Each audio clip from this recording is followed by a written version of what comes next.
사우디의 빈 살만 왕세자의 아시아 방문에 일본과 한국은 큰 기대에 부풀어 있었습니다. 중동의 거대 자본과의 협력은 국가의 부를 높일 수 있는 기회이고 글로벌 위상을 다질 수 있는 절호의 찬스이기 때문입니다.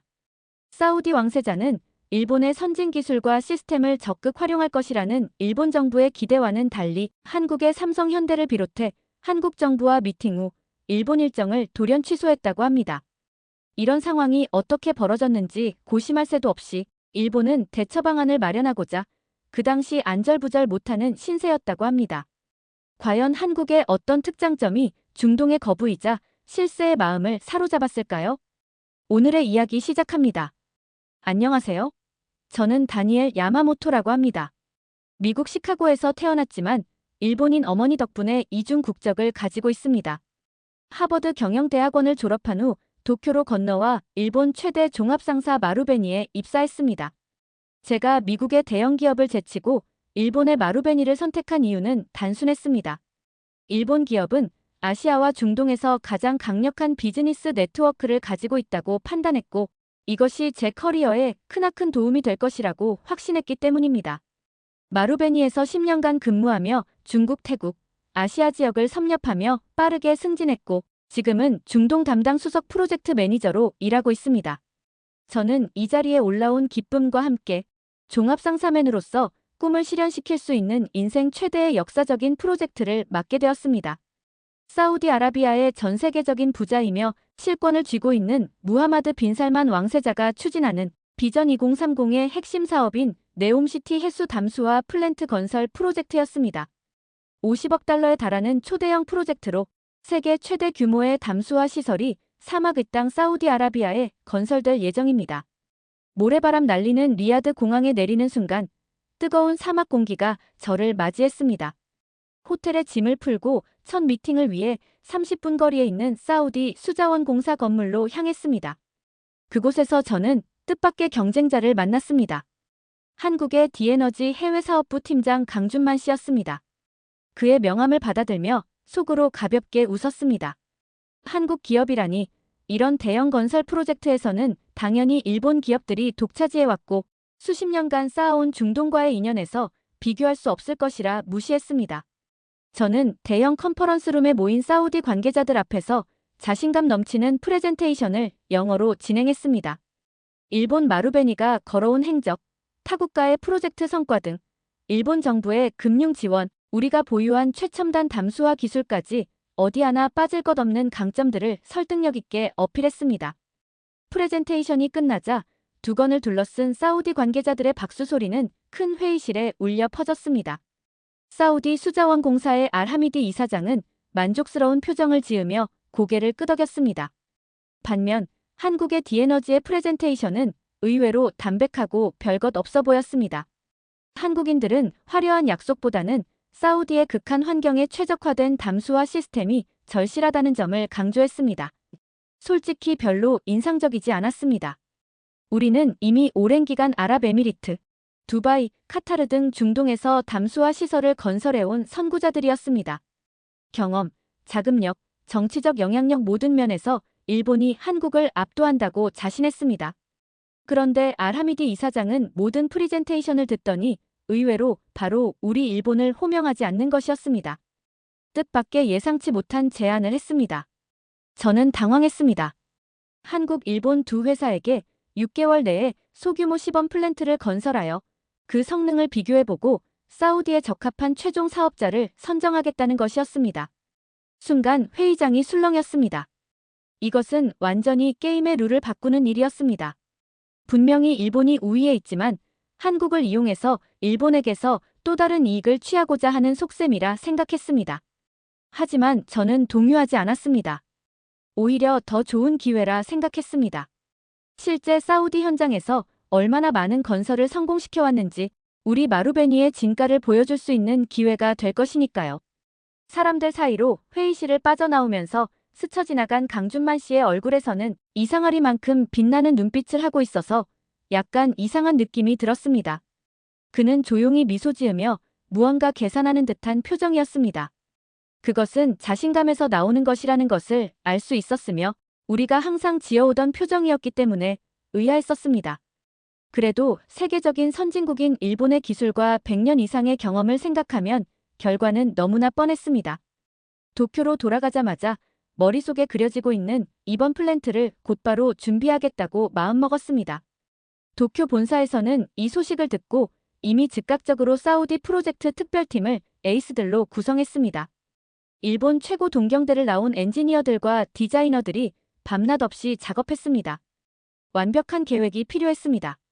우리는 사우디 정부를 한 번에 압도할 새로운 담수화 기술을 준비하고 있었습니다. 저는 매일 아침 팀원들에게 자신감을 불어넣었습니다. 일본은 세계 최고라는 것, 한국 기업과의 경쟁은 늘 그랬듯이 사우디가 만들어 놓은 그저 그런 형식적인 절차일 뿐이라고요. 프로젝트가 시작되고 우리 팀은 쪽잠을 자가며 중동 모래 언덕에 찬란히 빛날 프로젝트 계획을 완성했습니다. 사우디로 다시 날아간 날, 저는 그 어느 때보다 자신감으로 가득 차 있었습니다. 왜냐면 제 가방 속에는 무시무시한 일본의 기술력과 노하우가 담긴 사우디에 특화된 완벽한 담수화 플랜트 설계도가 들어있었기 때문입니다. 저는 속으로 외쳤습니다. 무조건 승리는 우리 것이다라고 말입니다. 사우디아라비아 네옴시티 현장에 도착한 저는 무척 만족스러웠습니다. 일본에서 특별 수송기로 실어온 최첨단 장비들이 줄지어 있었고 마루베니의 베테랑 엔지니어 40명이 대기하고 있었습니다. 모두가 자신감에 차 있었습니다. 우리 앞에는 평탄하게 정리된 넓은 부지가 펼쳐져 있었고 그곳에 세계 최첨단 담수화 시설의 시범 플랜트가 들어설 예정이었습니다. 한국의 디에너지의 현장은 우리 부지에서 약 1km 떨어진 곳에 있었습니다. 그들은 아직 본격적인 작업을 시작하지 않은 것처럼 보였습니다. 몇 명의 인원만 부지를 살펴보고 있을 뿐이었습니다. 일본식 완벽주의와 치밀한 준비성이 한국의 빨리빨리 문화와는 차원이 다르다며 팀원들과 비웃었습니다. 그들이 우리를 따라잡는 것은 불가능할 것이라 확신했습니다. 첫 주는 순조로웠습니다. 기초 공사가 빠르게 진행되었고 핵심 설비 설치를 위한 준비도 차질 없이 이루어졌습니다. 모든 일정이 계획대로 흘러가는 듯 했습니다. 그러나 작업 초반부, 갑자기 하늘이 어두워졌습니다. 모래 폭풍이 몰아치기 시작한 것입니다. 처음 경험하는 사막의 모래 폭풍은 상상을 초월했습니다. 시야가 완전히 차단되고 미세한 모래 입자가 모든 곳에 침투했습니다. 팀원들이 허둥지둥 장비에 보호 덮개를 씌우기 시작했지만 역부족이었습니다. 모래는 우리가 설치한 정밀 장비 내부로 파고들었고 첨단 시스템의 여러 부분이 오작동하기 시작했습니다. 폭풍이 지나간 후 확인해보니 많은 장비가 손상되었습니다. 특히 담수화 시스템의 핵심 부분인 역삼투하 필터 모듈이 모래 때문에 고장났습니다. 저는 급히 본사에 연락해 대체 전용 부품을 요청했습니다. 하지만 도쿄 본사에서 대체 부품을 받기까지는 추가 생산이 필요해 최소 일주일이 걸린다는 답변이 돌아왔습니다. 전용 부품이라는 것이 품질은 좋지만 시간이 발목을 잡을지 몰랐습니다. 게다가 날씨 예보를 확인해보니 이번 주에만 2차례의 모래 폭풍이 더 예상된다고 했습니다. 최악의 상황이었습니다. 문제는 모래 폭풍만이 아니었습니다. 낮에는 섭씨 50도를 웃도는 극심한 더위가 장비를 과열시키고 밤에는 갑자기 온도가 떨어져 결로 현상이 발생했습니다. 이런 환경이 지속되면 장비들은 급격히 노후화될 수밖에 없습니다. 일본의 첨단 장비는 이런 극단적인 환경을 고려해 설계되지는 않았습니다. 매일 아침 새로운 문제들이 발견되었습니다. 시뮬레이션에서 이런 상황을 고려했어야 했는데 그러지 못했습니다. 현장이 아닌 곳에서 현장 먼저 재현할 생각을 못했던 것입니다. 저는 초조해지기 시작했습니다. 일정이 계속 지연되고 있었고 본사에서는 매일 진행 상황을 물어왔습니다. 게다가 일본에서 날아온 우수한 엔지니어들도 불만을 터뜨리기 시작했습니다. 그들은 이런 열악한 환경에서 일하는데 익숙하지 않았습니다. 저는 우리가 세계 최고의 기술을 가지고 있고 이 정도 문제는 충분히 해결할 수 있다며 팀원들을 달래가며 조금 더 힘을 보태줄 것을 부탁했습니다. 팀원들에게 자신감을 보이려 내색하지 않았지만 내심 불안감이 점점 커져갔습니다. 그보다 더 머리를 세게 얻어맞은 충격은 어느 날 아침 한국 디에너지의 현장을 지나가다 목격한 광경이었습니다. 한국은 이미 기초 공사를 완료하였고 주요 구조물들을 세우는 작업을 하고 있었습니다. 믿기지 않았습니다. 우리보다 한참 늦게 시작했는데 진행 속도는 말도 안 되게 빠른 것이었습니다. 이런 말도 안 되는 상황에 멘탈이 나갔지만 호기심에 좀 더 가까이 다가가 살펴보니 한국은 완전히 다른 방식으로 그들만의 작업을 하고 있었습니다. 모든 구조물들은 모듈화되어 있었던 것이 새로웠고 현장에서는 조립만 하는 방식이었습니다. 또 한 번 놀라게 한 것은 그들의 장비였습니다. 일반적인 장비에 특별한 보호 장치가 추가되어 있었습니다. 모래 차단 필터, 특수 냉각 시스템 등이 장착되어 있었습니다. 어떻게 한국팀이 우리보다 먼저 사막 환경에 대비해 이런 것들을 준비했는지 의아했습니다. 멍한 머리를 부여잡고 팀원들과 긴급 대책 회의를 소집했습니다. 우리는 설계를 수정하고 장비에 추가 보호 장치를 설치하기로 결정했습니다. 하지만 이미 많은 시간을 잃은 상태였고 추가 비용도 상당했습니다. 최악의 상황은 일본에서 운동되는 물류 문제였습니다. 일본에서 특수 부품을 주문했지만 배송이 지연되거나 세관에 막히는 일이 반복되었습니다. 때로는 잘못된 부품이 도착하기도 했습니다. 어떻게 꼼꼼하기로 소문나고 효율적인 지트 시스템을 보유한 우리가 말도 안 되는 일이 생기는지 이해할 수가 없었습니다. 한 달이 지났을 때 우리는 계획의 25%도 완성하지 못했습니다. 반면 한국팀은 이미 40% 이상 진행한 상태였습니다. 그들은 현지에서 자재를 조달하고 사막 환경에 맞춰 설계된 모래 방지 시스템을 활용하고 있었습니다. 심지어 태양광을 이용한 냉각 기술까지 적용하고 있었습니다. 처음으로 일본 마루베니가 이 프로젝트에서 패배할 수도 있다는 생각이 스며들었습니다.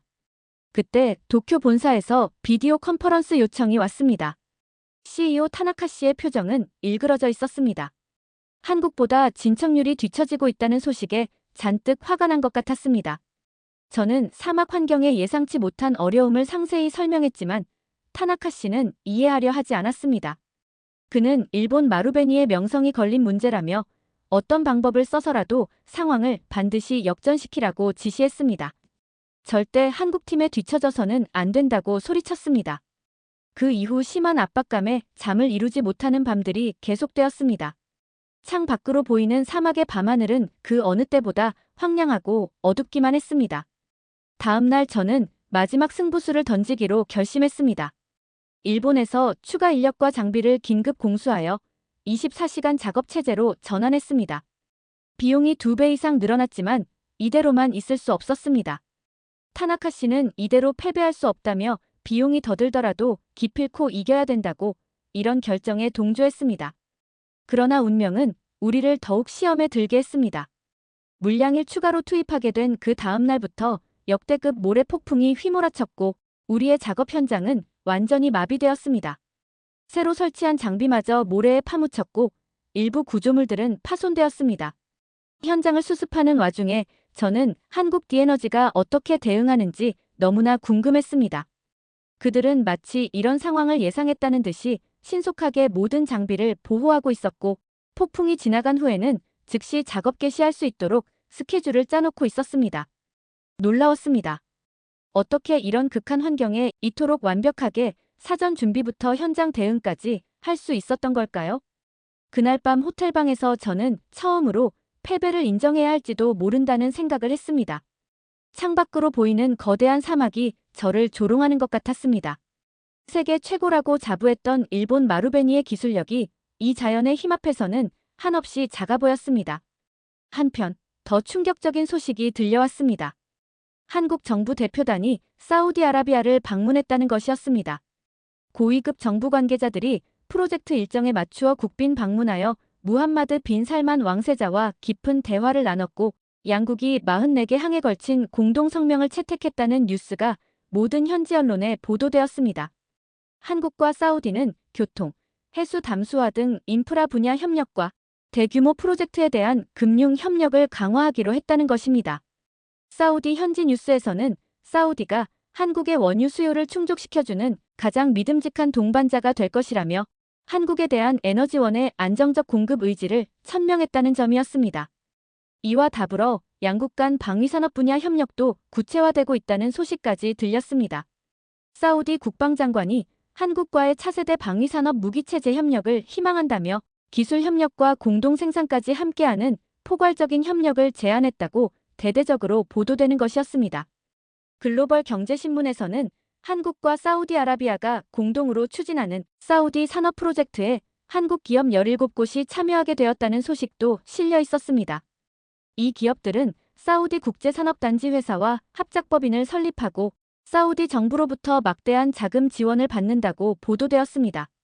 이 모든 소식들이 한꺼번에 매스컴을 타고 터져나오는 상황이 저에게 큰 충격이었습니다.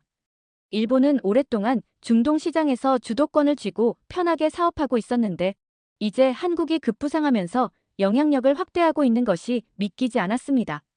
더군다나 지금 제가 진행하고 있는 담수화 프로젝트는 어쩌면 회의실에서 프리젠테이션 할 때부터 사우디 수자원 공사에서 한국을 염두에 두고 있었는지도 모르겠다는 생각이 들었습니다.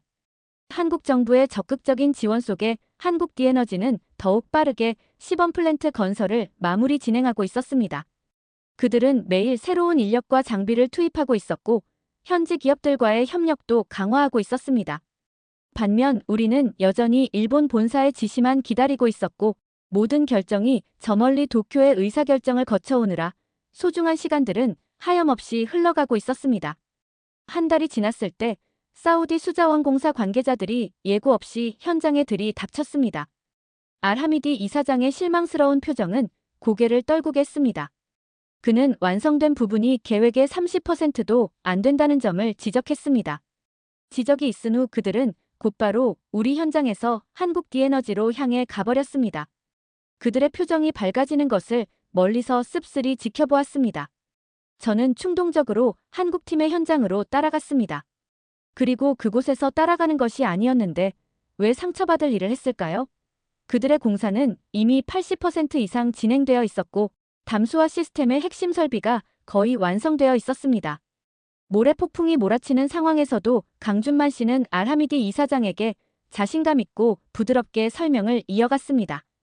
그들이 개발한 특수 필터 시스템, 태양열을 이용한 냉각 장치, 모듈형 건축 방식까지 모든 것이 이 극한 환경에 맞게 최적화되어 있었습니다. 사우디 관계자들은 감탄하며 모든 것을 꼼꼼히 살펴봤습니다. 그 모습을 지켜보는 동안 제 가슴에는 무거운 돌덩이가 내려앉은 것 같았습니다. 이것은 단순한 기술의 차이가 아니었습니다. 그들은 처음부터 이 환경을 위한 준비를 해왔고 우리는 그러지 못했다는 것입니다. 알하미디와 수자원 공사 팀원들이 돌아간 후 저는 황급히 팀 회의를 소집했습니다. 일본은 위기에 처해 있었고 근본적인 접근 방식의 변화가 필요함을 호소했습니다. 그러나 팀원들은 이미 지쳐 있었고 일부는 포기하고 짐을 싸기 시작했습니다. 본국에 이런 상황을 보고하자 즉각적인 대응이 돌아왔습니다.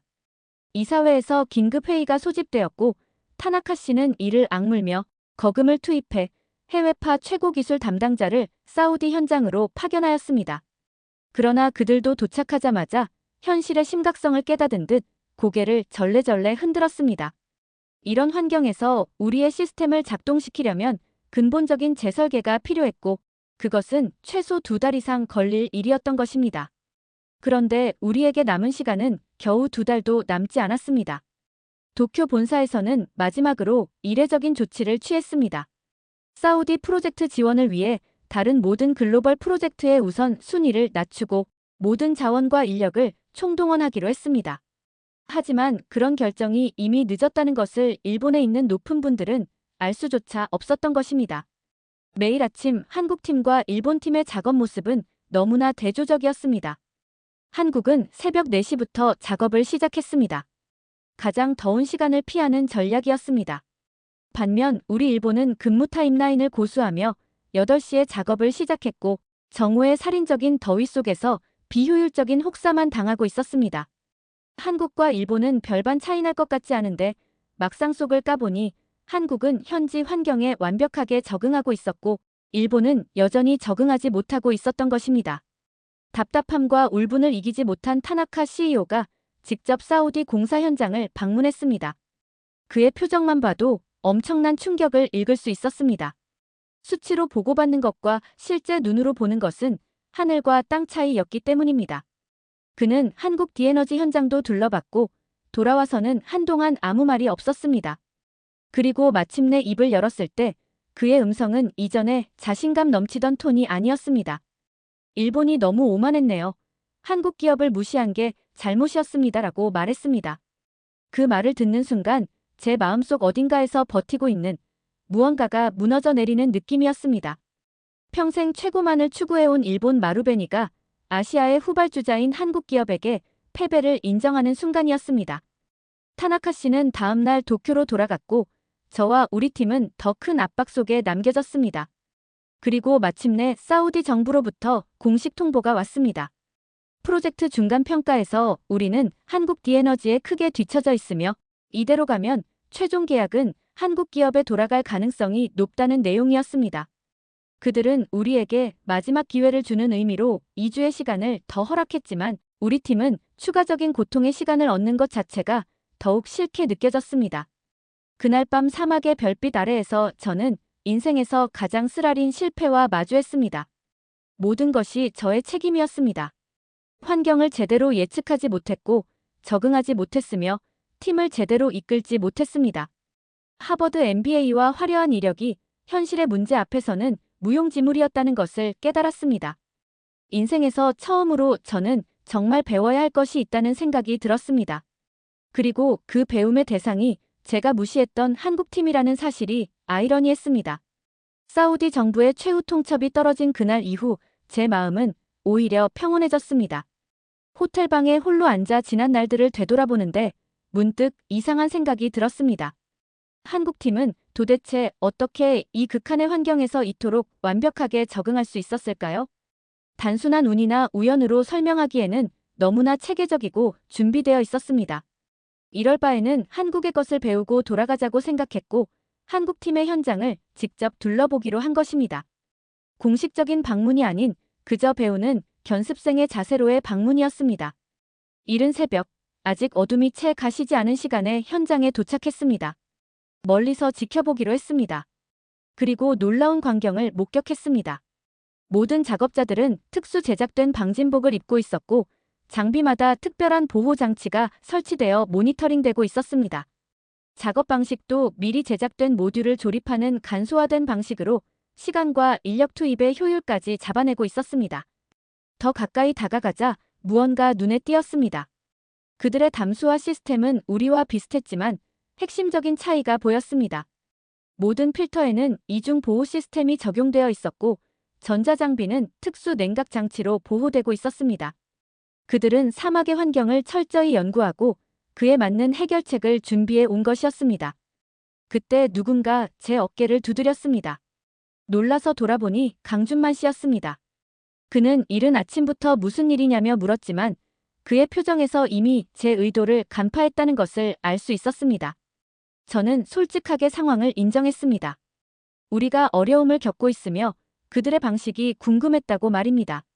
예상과 달리 강준만 씨는 적대감 없이 저를 현장 사무실로 초대했습니다. 사무실 벽에는 사막 환경에 관한 상세한 연구 자료들이 빼곡히 붙어 있었습니다. 기온 변화 그래프와 모래 입자 크기 분석, 풍속 패턴까지 그들은 프로젝트를 시작하기 전에 이 모든 것을 철저하게 연구했던 것입니다. 강준만 씨는 차분하게 설명을 이어갔습니다. 한국은 1980년대부터 경제 발전에 열을 올리는 시기에 중동 건설 현장에 노동자와 기술자를 보내 사막의 악조건에서 인프라를 구축해가며 외화벌이를 하던 때가 있었다고 했습니다. 그 노하우는 지금까지도 전수되어 왔고 지금의 기술자들은 사막 환경에서의 축적된 방대한 사례와 경험을 가지고 있다는 것이었습니다. 40년 이상 쌓여온 피땀 맺힌 데이터와 경험은 체계적으로 차곡차곡 보관되어 있다는 것입니다. 그들에게 이번 프로젝트는 처음이 아니었던 것입니다. 모래 폭풍 대응 시스템, 극단적 온도 변화에 대처하는 방법, 현지 자원의 전략적 활용, 이 모든 것이 이미 검증된 방식이었습니다. 팀 구성에서도 남달랐습니다. 한국 디에너지 팀에는 첨단 기술 전문가뿐만 아니라 사우디 제다 출신의 현지 전문가, 기후학자, 심지어 생태학자까지 포함되어 있었습니다. 다양한 관점에서 문제를 바라보는 한국인들의 접근법이 결국 성공의 비결이었던 것입니다. 그리고 건설 현장을 함께 둘러보는 동안 느꼈지만 한국팀의 작업자들은 대부분 현지인들이었습니다. 그들은 사막 환경에 익숙한 사람들을 고용해 현지 지식을 활용하고 있었습니다. 반면 우리는 대부분 일본에서 데려온 엔지니어들로 팀을 구성했고 그들은 이 환경에 적응하는데 큰 어려움을 겪고 있었습니다. 이런 세부적인 부분까지 고려한 그들의 준비성에 감탄할 수밖에 없었습니다. 강준만 씨의 사무실 책상 위에는 프로젝트 네옴이라고 적힌 폴더가 있었습니다. 제 시선이 그곳에 머물자 그는 살짝 미소를 지으며 그것이 사우디 사막에 특화된 담수화 기술 개발 프로젝트라고 설명했습니다. 3년 전부터 준비해온 장기 프로젝트라며 한국은 이 입찰이 나오기 훨씬 전부터 준비하고 있었다고 했습니다. 또 한 번 놀란 것은 강준만 씨가 보여준 한국 디에너지의 사우디 진출 전략이었습니다. 그들은 단순히 이 프로젝트만 수주하려는 것이 아니었습니다. 사우디의 비전 2030과 한국의 기술력을 연결하는 장기적인 파트너십을 구축하고 있었습니다. 한국 정부의 지원 아래 디에너지는 단순한 시설 건설을 넘어 기술 이전, 인력 양성, 지역 경제 발전까지 고려한 종합적인 프로그램을 제안하고 있었습니다. 강준만 씨는 사우디와 한국이 추진 중인 스키브 프로젝트에 대해서도 설명했습니다. 한국의 기업 17개사가 사우디에 진출하여 지역 경제 발전에 기여하는 계획이었습니다. 담수화 기술의 일부 부품은 이 산업단지에서 생산될 예정이라고 했습니다. 그들은 단순히 시설을 지어주고 떠나는 것이 아니라 지속 가능한 생태계를 함께 구축하고 있었습니다. 현장을 나오면서 저는 완전히 다른 사람이 된 것 같은 기분이었습니다. 지금까지 저는 첨단 기술과 화려한 이론만이 성공의 열쇠라고 믿어왔습니다. 하지만 실제 환경에 적응하는 실용적인 지혜가 얼마나 중요한지를 그제야 깨달았습니다. 한국팀은 단순히 좋은 기술을 가진 것이 아니라 그 기술을 실제 환경에 맞게 적용하는 능력이 뛰어났습니다. 그리고 그날 밤 깊은 생각에 잠겼습니다. 저는 이 프로젝트는 깔끔하게 포기해야 한다고 생각했습니다. 그 대신 한국팀에게 배울 것이 있으면 최대한 배워서 돌아가는 게 남는 것이라는 생각이 들었습니다. 그리고 기술 공유가 필요하다면 기술을 공유해서라도 한국팀의 핵심 기술을 배우는 게 이득이라고 생각했습니다. 하지만 현실은 그렇게 간단하지 않았습니다. 본사에 이 계획을 보고했을 때 타나카 CEO는 격분했습니다. 그는 한국과 같은 경쟁사와의 협력이 마루베니의 가치와 맞지 않으며 기술 유출 위험이 너무 크다고 주장했습니다. 무엇보다 이것이 우리의 패배를 공식적으로 인정하는 셈이라는 우려를 표했습니다.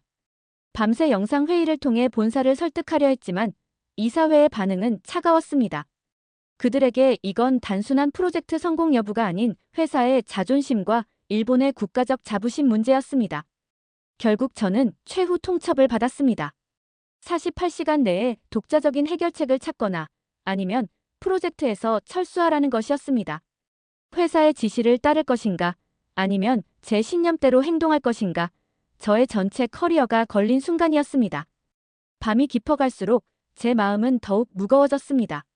창밖으로 보이는 사막의 별들이 마치 제 결정을 지켜보는 듯 했습니다. 그때 문득 강준만 씨의 말이 떠올랐습니다. 성공적인 리더는 자신의 약점을 인정하고 더 나은 해결책을 찾는 사람입니다. 그 순간 저는 무엇을 해야 할지 깨달았습니다. 다음 날 아침 저는 중대한 결정을 내렸습니다. 본사의 지시에도 불구하고 한국팀에게 협력을 제안하기로 했습니다. 이를 위해선 회사를 떠나야 할지도 모른다는 각오를 했습니다. 저는 강준만 씨에게 연락해 만남을 요청했습니다. 그는 즉시 응했고 우리는 현장 근처 카페에서 만났습니다.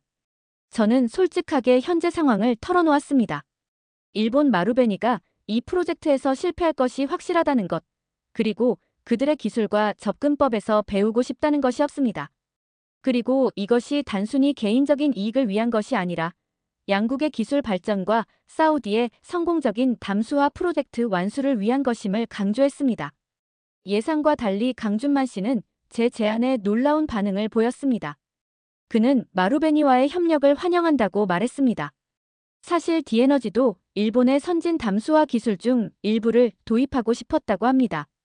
특히 대규모 담수화 시설의 에너지 효율성 측면에서 마루베니의 기술이 뛰어나다는 점을 인정했습니다. 강준만 씨는 한 걸음 더 나아가 놀라운 제안을 했습니다. 우리가 서로의 강점을 결합해 공동으로 프로젝트를 진행하는 것입니다. 디에너지는 사막 환경 적응 기술과 현지화 전략을, 마루베니는 선진 담수화 기술과 글로벌 네트워크를 제공하는 방식이었습니다. 이렇게 하면 사우디는 최고의 시설을 갖게 되고 양국 기업은 모두 윈윈할 수 있다는 것이었습니다. 이 제안은 제게 충격이었지만 동시에 완벽한 해결책처럼 느껴졌습니다. 그러나 결국 문제는 본국의 승인이 발목을 잡았습니다. 타나카 CEO는 어떤 좋은 제안이 와도 그에게는 들리지 않았습니다. 저는 더 이상 버틸 수 없다고 생각했고 일본에서 유능한 프로젝트 리더를 파견하여 잘해보라는 말을 남기고 미국으로 돌아갔습니다. 한국과의 협력을 통해 오히려 더 큰 시장을 개척할 수 있는 기회를 차버린 일본의 선택에 더 이상을 할 말은 없었습니다. 저는 곧장 미국 알라바마로 돌아왔고 힘든 시간의 트라우마를 잊어버리고자 다른 프로젝트의 팀원으로 빠르게 합류했습니다. 미국이 주도하는 에너지 정책으로 원전 프로젝트에 참여하게 된 것입니다. 저의 선택이 틀리지 않았다는 것이 이곳 미국에서도 이미 한국과의 원전 사업 협력을 강화하고 있었으며 한국디에너지는 전 세계 어디서도 좋은 파트너로 활약을 하고 있었던 것입니다. 일본과 한국의 경쟁을 시작으로 한국 기술의 뛰어남을 인지하게 되었고 한국을 배움으로써 일본이 나아갈 방향을 찾았지만 아쉬운 결정에 의해 나아가지 못한 아픔까지 겪었습니다. 인생에서 정말 잊을 수 없는 경험을 한국디에너지를 통해 했다는 것에 너무 감사할 따름입니다. 사막의 모래바람 속에서 패배를 통해 더 큰 승리 얻었습니다. 지금 미국에서 핵심 책임자로서 새로운 커리어를 만들어가고 있지만 저에게 소중한 경험을 만들어준 한국이라는 교훈은 계속해서 저를 성장시킬 것입니다. 지금까지 저의 이야기를 들어주셔서 감사합니다. 오늘의 사연 어떻게 들으셨나요? 재미있으셨다면 구독과 좋아요로 다시 만나뵐 수 있으면 좋겠습니다. 이상 감동하우스였습니다.